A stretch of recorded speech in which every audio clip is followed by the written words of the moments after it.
At my birthday dinner, my daughter whispered to the waiter, "Give her the children's meal, she's not a guest." I spent decades dedicating my life to raising my daughter alone, sacrificing dreams, hours of rest, and even my own health so she could have everything. I always believed the love and care I offered would be remembered. The day she invited me to dinner at a sophisticated restaurant, on my very birthday, I thought it was a tribute. But between cold glances and conversations from which I was excluded, I heard the phrase that would change everything. "She's not a guest." That night I realized that contempt can hurt more than any physical blow. But I also discovered that humiliation can be a turning point. Instead of staying silent, I decided to fight back. I found unexpected support, reclaimed my voice, and with it, my dignity. This is the story of how I turned pain into strength, how I stopped being invisible even to my own family, and rediscovered my worth through the true affection of my granddaughter and the loyal friendship of an old friend. I'm glad to have you here. Follow my story to the end and comment with the city you're watching from so I can see how far my story has reached. On the morning of my birthday, the sound of a phone notification woke me before the sun had even risen. It was a formal message from Olivia, my daughter, with measured letters and not a single emoji. An invitation to dinner at a sophisticated restaurant, Le Blanc. My heart raced. It wasn't just a special date. It was my day. I imagined that behind the coldness of the text, a carefully prepared surprise was waiting. Perhaps she wanted to rediscover the bond that time and circumstances had worn away. I spent the day getting ready in a way I hadn't in years. I chose my navy blue dress, the same one Olivia had praised at her wedding. I did my hair slowly, trying to soften the gray hairs that insisted on appearing. As I looked in the mirror, I didn't just see a 65-year-old woman. I saw a mother who, despite everything, still believed she could be celebrated. The restaurant was known for its elegance. The photos I had seen online showed sparkling chandeliers, dishes served like works of art, and an atmosphere that exuded prestige. I thought about how Olivia, now a successful lawyer, would surely be proud to have me at her table. The idea of reuniting with part of my family in such an elegant space seemed almost like a divine gift. On the way, I relived memories of when Olivia was little and insisted on making hand-drawn birthday cards. It was a simpler time, when love didn't need protocols or advance reservations. I remembered her running through the yard, calling my name with a voice full of joy. When I parked in front of Le Blanc, I felt a pleasant feeling of butterflies in my stomach, as if I were about to enter a new chapter of our story. Maybe after all she still sees me as her mother. As soon as I entered, my eyes were drawn to the golden chandeliers that reflected light on impeccably set tables. A waiter led me to the group that was supposedly waiting for me. But when I arrived, I noticed that no one stood up. A few glances turned quickly toward me, like someone recognizing a distant figure, and then immediately returned to their conversations. Olivia, seated in the center, greeted me with a brief, almost perfunctory smile. I missed the sparkle in her eyes she used to have when she saw me. She pointed to a seat at the far end of the table, away from the others, as if my place was there for lack of a better option. The lack of human warmth made me adjust my coat, even though it wasn't cold. Gradually, I began to realize that no one was mentioning my birthday. The conversations revolved around business, travel, and people I didn't know. My eyes searched for any sign that this dinner had something to do with me, but everything seemed to revolve around a different axis, one that didn't include my presence. With every shared laugh from afar, I felt smaller. The glass of water in front of me was my only constant companion.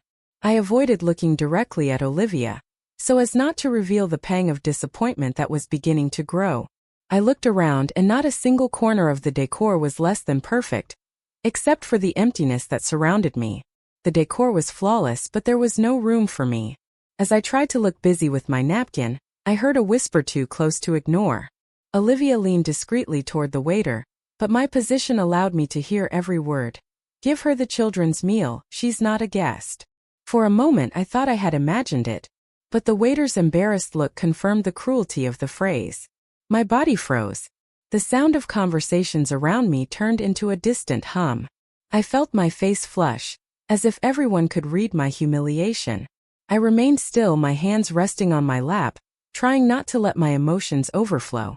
The thought of getting up and leaving crossed my mind, but my legs felt rooted to the floor. A part of me still wanted to believe there was some misunderstanding, that Olivia couldn't have exposed me like that, especially in front of so many people. But her silence after the whisper was a sentence. The waiter hesitated, perhaps waiting for me to react, but I just gave a brief, uncomfortable smile. I swallowed hard like someone used to swallowing much more than they'd like and waited.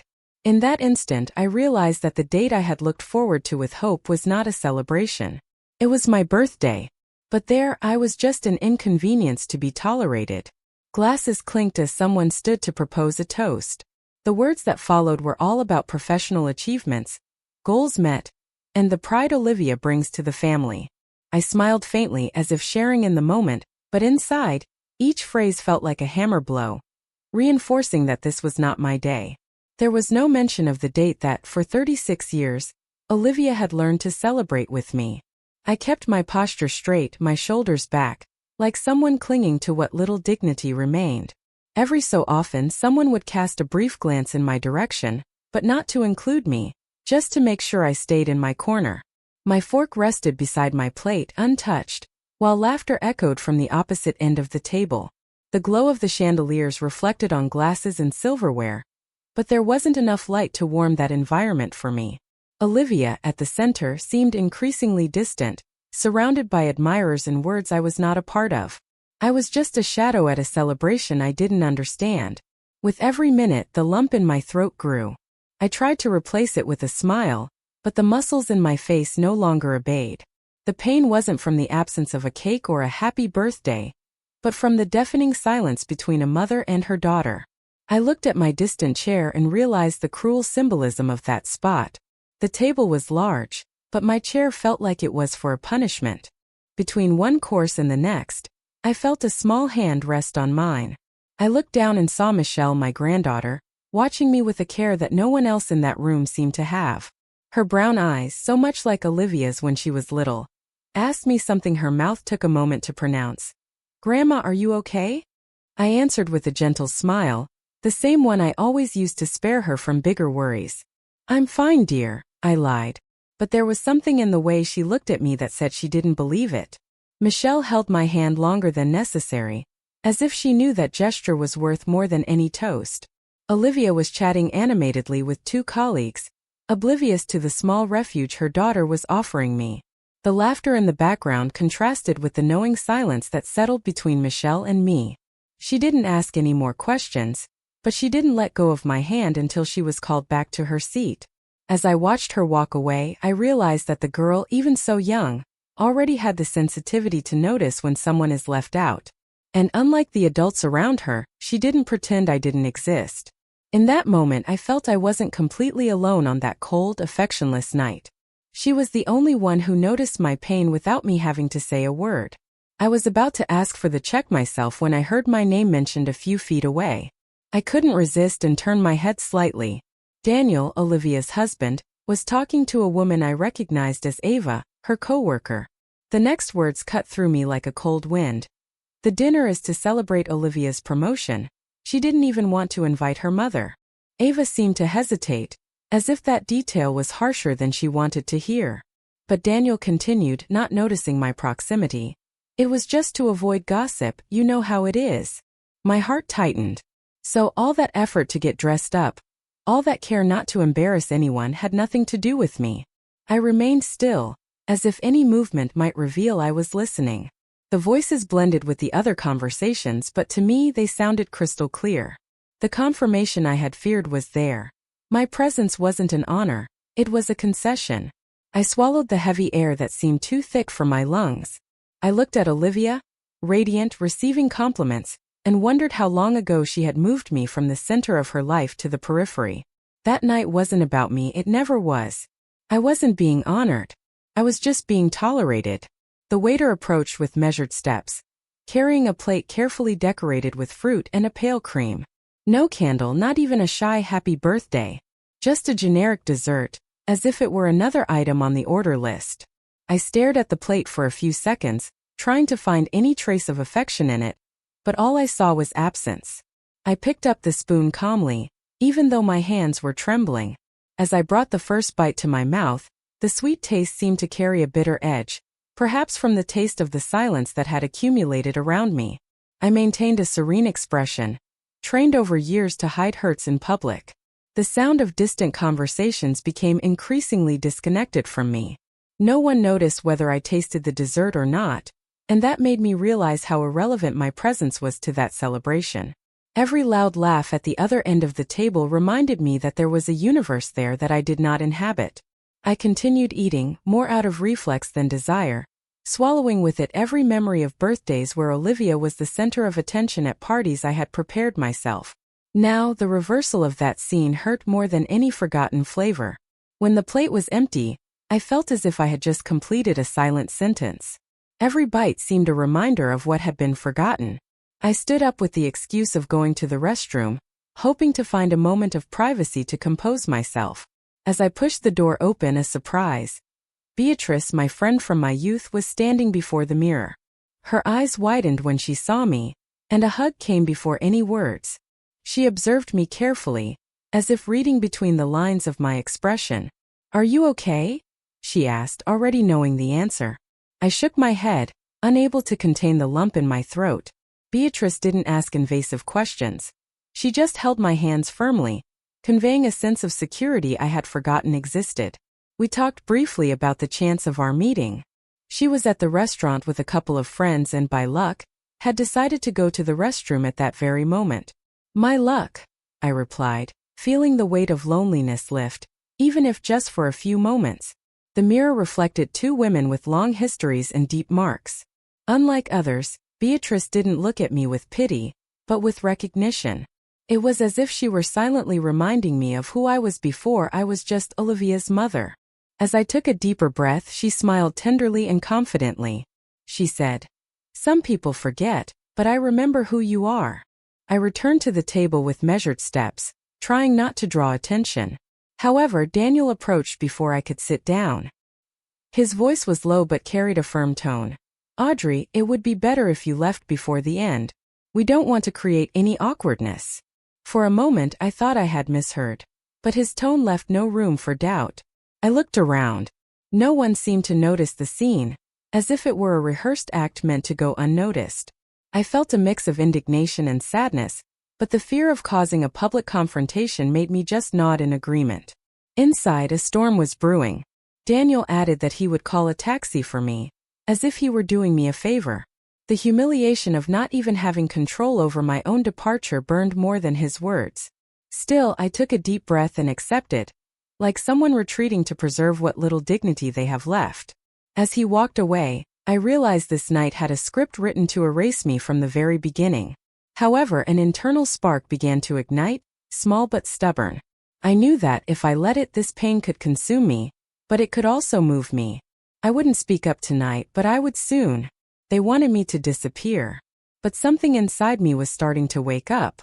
The sound of the door closing behind me brought a silence that seemed to spread through the apartment like a heavy cloak. I leaned against the wall, still in my coat, with no strength to turn on the lights. I replayed every moment of the dinner, every unspoken word, every averted gaze. The shame didn't just come from how I was treated, but from having believed that night could have been different. I clutched my purse to my chest, as if it were a shield against the memory that insisted on replaying painful scenes. I felt foolish for having dressed up so much, for spending hours believing in a possibility of reconciliation. It was as if the mirror that morning had lied to me. Slowly, I sat on the sofa and looked at my hands, which were still trembling. I wondered what my real importance was in Olivia's life. Maybe I was just a social obligation, someone you invite for appearances not out of affection. The thought slowly gnawed at me. The apartment, once a cozy space, now seemed vast and empty. The silence was no longer peace. It was absence. I looked at the dining table, still set for the breakfast I hadn't had the heart to clear away. Seemed to mock me. And then the question pierced me with force. Why is a mother's love only valued as long as it's useful? In the middle of that silent night, my phone vibrated on the table. An unknown number appeared on the screen. "I'm Ava, Olivia's colleague. I need to say I'm very sorry for what happened tonight." I frowned, surprised that anyone had noticed. I kept reading. "She often says you're not well in the head. Maybe that's why everyone looks at you that way." The impact of the words took my breath away. It wasn't just coldness or indifference.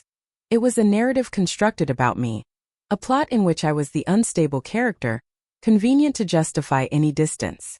The weight of this realization was more than I could immediately bear. I leaned back on the sofa, feeling my heart begin to race. Ava didn't have to say that, but the fact that she did indicated that she too sensed something was wrong. Perhaps, among the cold gazes of that night, there were some that carried genuine discomfort. For a few minutes I reread the message several times, as if my brain needed to confirm it wasn't a figment of my imagination. With each reading, the feeling of being a burden solidified. This was how they saw me, and maybe this was how Olivia wanted everyone to see me. Now I understood the reason for so many restrained expressions at the table, for so many whispers. Now I understood why everyone looked at me as if I were a burden. I closed my eyes and almost as a reflex saw myself going back 20 years in time. I was working 2 shifts to ensure Olivia had the best education possible. I remember coming home late, often without having eaten dinner, but happy to be able to pay her college tuition before the due date. The nights were long and tiring, but just seeing her studying at the kitchen table made me feel it was all worth it. When she graduated, I remember crying more than she did, as if that diploma were also mine. That day, she called me my hero. And now to know that this same daughter reduced me to a nuisance broke something deep inside me. It wasn't just the lack of recognition. It was the silent betrayal of everything we had built together.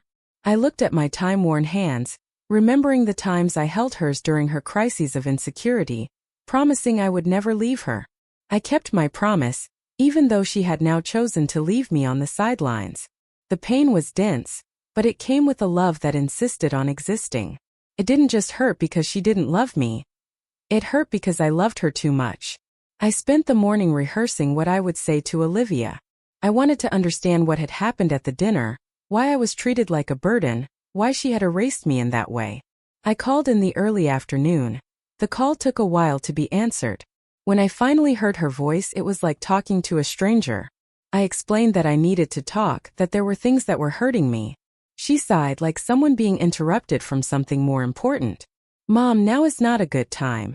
I'm overwhelmed with the new position. Every word sounded like a brick building a wall between us. I tried to insist, but the response came sharply. We'll deal with this later, okay? Before I could reply, the call was disconnected. I stared at the blank screen of my phone, feeling the same coldness I had felt on the night of the dinner. It was strange to realize that to her, I was a matter that could be indefinitely postponed. A secondary task like organizing a closet that is rarely used. And yet, inside me, she had always been an absolute priority. I held the phone tightly, as if by doing so I could pull her back to the place where she had always been. A daughter too busy to remember the mother who built her. The next afternoon, I heard light knocks on the door. When I opened it, I saw Michelle standing next to Daniel. The girl was smiling, a smile that lit up the narrow hallway. I came to see you, Grandma. Daniel explained they were passing by, and she had insisted on stopping. I invited them in, and Michelle ran straight to the living room, examining every corner as if it were a beloved territory. She picked up an old photo album and sat on the sofa, flipping through it with curiosity. Daniel remained standing, looking at his watch, impatient. While I was making some juice, I heard Michelle ask if she could spend more time with me. I wanted to sleep over like before, she said, almost in a whisper. Daniel, in a hurry, deflected, saying another day might be possible. But she wouldn't let go of my hand, as if that answer wasn't enough. Olivia wasn't there, and that gave me the feeling that for a few minutes we could exist without filters or barriers. Michelle told me about school, about an essay she had written, about how she remembered our afternoons of cake and tea. As I walked her to the door, I felt the tight squeeze of her thin arms around me, strong and prolonged. She clung to me as if I were her safe harbor. Later, while tidying up the living room, I found something under the cushion where Michelle had been sitting. A paper napkin folded carefully. When I opened it, I saw words written in a child's handwriting. Grandma, I know what they are doing. You are not alone. I want to go with you. My heart raced.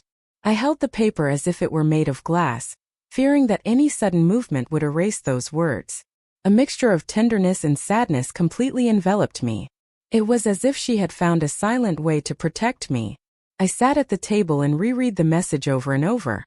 It was short, but it carried more love than anything I had received in recent years. That wasn't just a note, it was a bond. I thought about how Michelle, even so young, could see what many adults preferred to ignore. Her gesture was proof that, even in an environment of coldness, genuine affection could survive. I caressed the napkin and put it in the drawer closest to me, like someone protecting a treasure. In a child's handwriting, I rediscovered my worth. Beatrice arrived without warning, bringing with her that determined look I had known since we were young. I sat beside her, and before I could even ask, I heard her proposal. "Audrey, it's time to seek your rights. It's not just about money. It's about your dignity." Her words were firm, but they carried no judgment, only encouragement. She explained that to confront Olivia, I would need proof. We started going through drawers, old folders and boxes stored in the closet. Certificates, receipts, letters, anything that could show my presence and contribution to the life Olivia was trying to erase. With every paper found, a part of me seemed to catch its breath. As we leafed through yellowed documents, Beatrice recalled stories of when I faced any difficulty to protect my daughter. "You never backed down, Audrey. You're just forgetting that now." Her words hit deep, pulling a shy but growing will to react out of me. By the end of the afternoon, we had a respectable pile of papers and concrete memories. She wrote down the names of trusted lawyers and promised to accompany me every step of the way. For the first time in a long time, I felt that I wasn't completely alone in this battle. Beatrice held my hands, looking into my eyes with a certainty that lent me courage. She said, "You're not weak. You've just been too quiet." Among the documents Beatrice was helping me organize, I found an envelope with copies of records from the inheritance left by my ex-husband. Something caught my eye. A signature that seemed out of place, inserted where it shouldn't have been. I asked Beatrice to help me compare it with older versions. We spent hours analyzing every detail until the truth emerged like a punch to the gut. Entire clauses had been altered. Olivia had made changes to prevent me from accessing the portion of the property that was rightfully mine. It wasn't carelessness. It was calculated. My whole body went cold. It was one thing to be despised as a mother. It was something else entirely to be wronged in such a premeditated way. With each altered line, I felt a greater weight of betrayal. This wasn't just about emotional coldness. It was a clear attempt to erase me from our history and our assets. Beatrice closed the folder forcefully, as if to seal the overflowing outrage as well. "This is serious, Audrey. And it's a crime." I knew she was right, but part of me still struggled with the pain of believing my own daughter would be capable of this. I took a deep breath, trying to control the tremor in my hands. She didn't just want to push me away. She wanted to erase me. The next morning, I woke up earlier than usual. Michelle's note, kept in the drawer, was the first thing I reached for. It reminded me that there was still someone to whom I mattered deeply. And that was enough to get me up with a new determination. I called the family lawyer, a man who had worked with my ex-husband and knew the history of the inheritance. I scheduled a meeting for that same week. Beatrice, upon hearing this, insisted on accompanying me, not just for support but as a witness. As we walked to the office, I realized that, for the first time in years, I wasn't just reacting to pain. I was taking the initiative, writing a chapter that didn't begin with hurt, but with decision. The lawyer listened to everything attentively, noting every detail and analyzing the documents.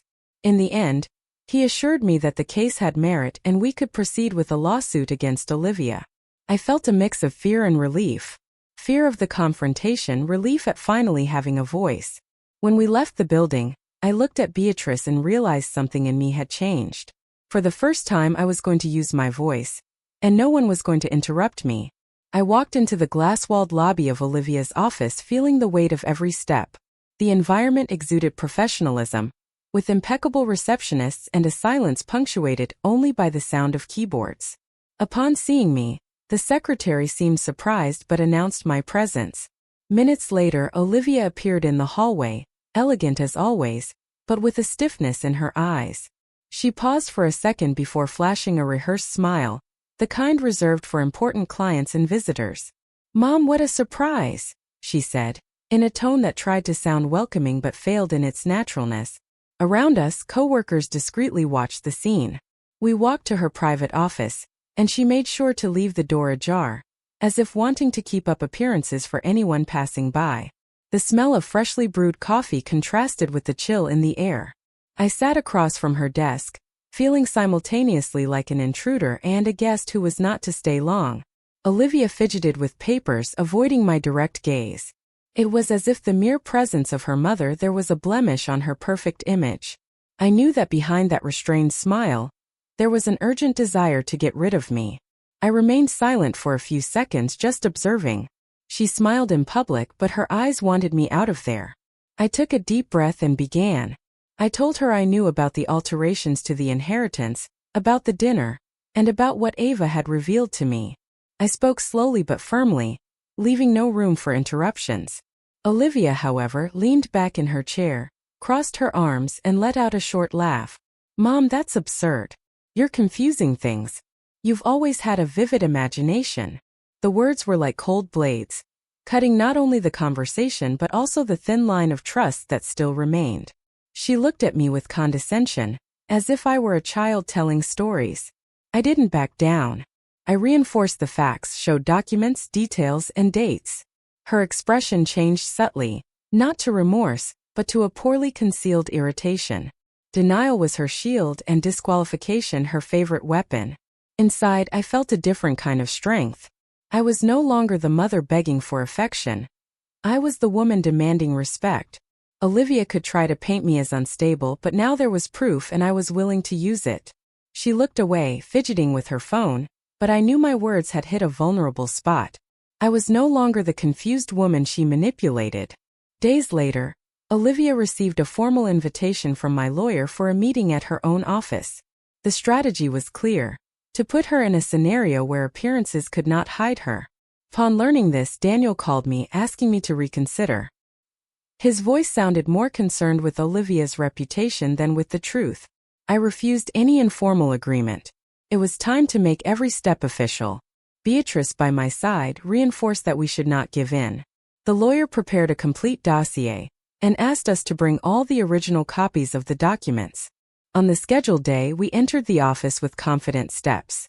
Daniel was there, sitting next to Olivia, but as soon as he started to speak, the lawyer politely interrupted him, saying that only the involved parties would have a voice. The embarrassment was immediate. Olivia kept her chin up, but I could see the tension in her shoulders. For the first time, I wasn't the one who had to explain myself. She was. And the room seemed to shrink around that fact. I looked at Beatrice, who gave me a slight nod in return. Now, she was the one who had to do the explaining. Beatrice didn't waste any time. Within a few days, she had already contacted old neighbors, colleagues, and acquaintances who had witnessed my life up close. Many remembered how I worked tirelessly to support Olivia. The nights I came home exhausted and still helped with her homework. With each conversation, a new account emerged that reinforced my story.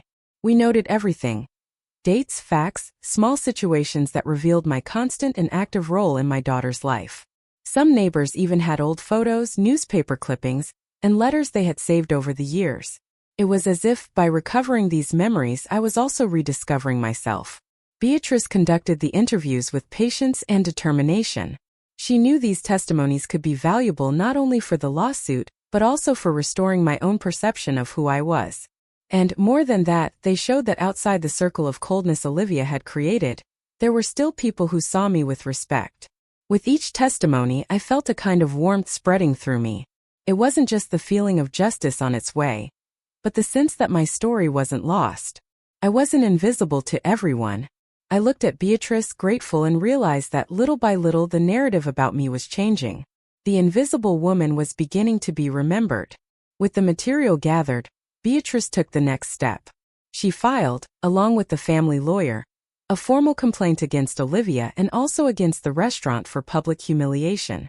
The case immediately gained weight, as there were witnesses and consistent evidence. The lawyer prepared a detailed document, describing not only the humiliation at the dinner, but also the history of alienation and manipulation. When the complaint was filed, I felt a mix of fear and relief. It was official. The news didn't take long to circulate. The restaurant, protective of its reputation, began an internal investigation. Olivia's colleagues started to comment discreetly on the case. The impeccable image she had cultivated over the years began to show cracks. It was strange to realize that what was once locked in silence was now echoing beyond the walls. And this time it wasn't just my word against hers. There were documents, voices, and faces willing to speak. I looked out the window of the lawyer's office and saw the reflection of a woman who, for a long time, believed she had no strength. What she did behind closed doors was now echoing in glass hallways. On a rainy afternoon, I heard hurried knocks on the door. When I opened it, I found Michelle, holding something wrapped in colorful paper. She smiled and handed me her present. A drawing of us holding hands with flowers and a huge sun in the background. We sat on the sofa and she explained every detail. She said she wanted to live with me, that she didn't like it when her mother and father spoke badly of me. Her words were simple but carried a frankness that disarmed any argument. I looked at the drawing and saw more than colored lines. I saw the representation of a love that endured despite everything. Michelle hugged me and rested her head on my shoulder, as if it were the safest place in the world. I promised I would do everything I could for us to be together more often. She smiled as if believing that finally something good was coming. I hung the drawing on the living room wall, where I could see it every day. As I watched her play on the rug, I realized there was a future that could still blossom. The love I once planted was now sprouting in my granddaughter. I learned from Michelle that Olivia had tried to have a serious talk with her. My daughter, in a calculated way, told her own daughter that I was confused, and that I sometimes made up stories to get attention. Upon hearing this, Michelle told me she was scared, not because she believed it, but because she understood the intention behind the words. The girl, with her firm sweetness, replied to her mother that she knew very well what she had seen at the dinner. Olivia insisted, trying to make it seem like it was all a misunderstanding, painting herself as the victim of an exaggerated situation. Michelle, only 10 years old, held her gaze and stood her ground. This resistance moved me deeply. She was in the middle of a game she didn't deserve to play, but she still showed discernment. It was as if her truth were a beacon that not even attempts at manipulation could extinguish. Olivia, according to Michelle, got irritated with her daughter's stance, ending the conversation abruptly. But the seed of doubt had been planted, and this time not against me.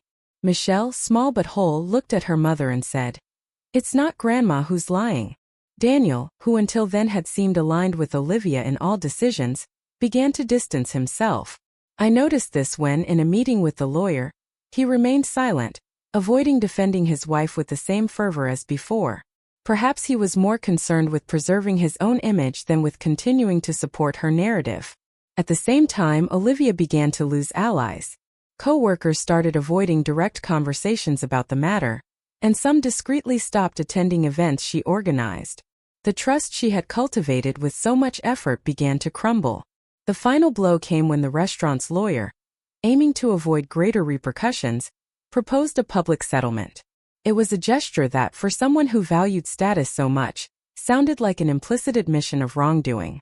Olivia did not react well, but her room to maneuver was shrinking by the day. I watched it all with a mixture of relief and caution. I knew it wasn't the end, but I felt that the absolute control she had maintained was giving way. It was like watching a perfect facade slowly begin to crack. And deep down I realized, the empire of image was starting to crumble. The decisive moment happened during a meeting where lawyers, restaurant representatives, and some family members were present. The tension was palpable, and every word seemed measured. Michelle, sitting next to me, watched everything with attentive eyes. When asked about her well-being, she stood up and in a clear voice said, "I want to stay with Grandma." The silence that followed was dense, almost solid. Olivia tried to intervene, but Michelle's firmness prevented her words from being drowned out. The declaration not only broke the protocol of that meeting, but also changed the dynamic of the discussion. Now it wasn't just about documents or third-party accounts. It was the explicit wish of a child, filled with emotional legitimacy. The local press, which was already following the case because of the complaint against the restaurant, quickly reported on the episode. Headlines spoke of the family drama behind a celebration dinner that turned into a public accusation. As I held Michelle's hand, I realized the power of that truth spoken aloud. What was meant to be a dinner turned into a tribunal of truths. The room was small, but the weight of the moment seemed to fill the entire space. The judge, with a neutral expression, began the hearing by asking each party to present their version. Olivia spoke first, her voice firm but laden with a rehearsed speech. I watched her, noticing every attempt to shape the narrative in her favor. When it was my turn, I kept my eyes on the judge. I told him about the years of dedication, about the dinner and the public humiliation, about the alterations to the inheritance. My words didn't come with shouts or tears. They came with the clarity of someone who no longer needed to prove her sanity, only to tell the truth. The judge asked pointed questions, requested documents, and also listened to Michelle, who answered with a maturity that surprised everyone. She spoke of the affection she had for me, and how she felt ignored when she tried to defend her grandmother. The air was thick, and each pause seemed more eloquent than the sentences. It didn't matter how sophisticated Olivia's justifications were. There was something undeniable in the simplicity of what Michelle and I said. And in the end I realized, but what spoke the loudest was the silence of everything they never gave me. After hours of analysis, the judge delivered his verdict. He granted me the right to a portion of the inheritance originally intended for me, and ordered shared custody of Michelle. Olivia, in addition, received a formal warning for emotional abuse. I felt a wave of relief and sadness at the same time. Relief at finally seeing my truth acknowledged. Sadness because justice, even when served, could not repair years of denied affection. Michelle smiled discreetly, squeezing my hand under the table. Olivia remained motionless, her chin held high, but her eyes betrayed the impact of the decision. For her, perhaps the most significant loss was not material, but symbolic. Losing control over the narrative she had always conducted. The lawyer gave me a slight nod of approval. Beatrice, sitting at the back of the room, cried softly, like someone who knew this victory came at a high cost, but was worth every effort. And I understood in that moment. She lost more than assets, she lost the power over my story. Even with the favorable ruling, I knew that reconciliation was not a path I wanted to take. Olivia tried, through intermediaries, to suggest a meeting to reorganize things. I refused. There was nothing to reorganize. The bond that had existed had been eroded to its end. I started looking for houses in small towns, where I could create a new space for myself and Michelle. In a few weeks we found a little house with a garden, near a square full of trees and the smell of fresh bread. The move was more than geographical. It was emotional. Michelle got her own room, decorated with drawings and colors she chose. I got a home where there were no shadows of the past. The mornings were quiet but full of life. We baked cakes, walked to the bakery, and I would catch myself smiling for no reason. Each day I felt I was rebuilding not just my routine but my identity. And so, I understood that I was finally at the head of my own table. This time I was the one who chose what to serve. And it wasn't a children's meal, it was respect. The mornings in the new house have the gentle sound of the wind blowing through the trees and Michelle's laughter echoing through the rooms. The home is small, but every corner bears our mark. From the curtains we chose together to the wooden table where we have breakfast every morning. Far from Olivia's coldness, I found the warmth I had always sought, and that, for so long, I had tried to win in vain. With time I discovered that my story could serve others. I opened my doors to women who, like me, carry scars of emotional rejection. We created a reading and listening group, where every voice finds space to exist. There I realized that my past silence could become a bridge to courage for others. Beatrice remains by my side, loyal as ever. She participates in the meetings, offers her insightful words, and in many moments just holds my hand. A simple gesture that says everything. Michelle, curious, sometimes joins the conversations, absorbing the value of an affection built on respect. Olivia has not contacted me since the hearing, and I don't miss her. Her absence is no longer a void, but has become space for other presences that truly matter. Freedom is lighter than I ever imagined, and life is more fertile when watered by genuine love. Today I know it wasn't the children's meal that destroyed me. It was the silence. And now I speak for myself. My story is not about grievances, it's about awakening. Now I'm curious about you who listen to my story. What would you do if you were in my place? Have you ever gone through something similar? Support the channel, subscribe, like, comment, and share this video. I'm leaving another story on the end screen that you'll also enjoy. and it will definitely surprise you. Thank you for watching and see you in the next video.